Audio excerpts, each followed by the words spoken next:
Israel ও ইরানের মধ্যে উত্তেজনা ক্রমেই বৃদ্ধি পাচ্ছে। সাম্প্রতিক ইরান ইসরায়েলের বিরুদ্ধে অপারেশন প্রমিস 2 এর অংশ হিসাবে ইরান তৃতীয় দফায় আরও ক্ষেপণাস্ত্র নিক্ষেপ করেছে, যা মধ্যপ্রাচ্যের পরিস্থিতিকে আরও জটিল করে তুলেছে।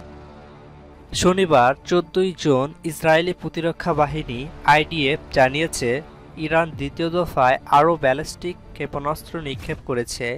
এই সময় পরিস্থিতি বিবেচনায় তারা সব ইসরায়েলি নাগরিককে পরবর্তী নির্দেশনা না দেওয়া পর্যন্ত নিরাপদ স্থানে আশ্রয় নিতে জানানো হয়েছে।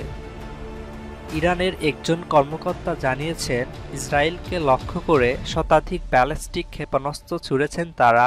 তবে ইসরায়েলি সেনাবাহিনী দাবি করেছেন যে তাদের আকাশসীমায় মাত্র কয়েক ডজন ক্ষেপণাস্ত্র প্রবেশ করেছে।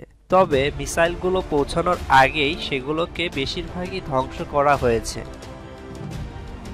এইদিকে শনিবার মধ্যরাত থেকে ইসরায়েলকে লক্ষ্য করে ক্ষেপণাস্ত্র ছোড়া শুরু করে তেহরান।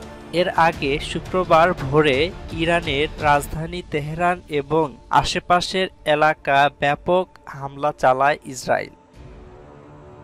এবার ইসরায়েলে হামলার জবাবে অপারেশন প্রমিস 3 নামে শতাধিক ক্ষেপণাস্ত্র ছুড়ল ইরান। বিস্ফোরণে কেঁপে ওঠে তেল আবিব, জেরুজালেম, বিভিন্ন শহর।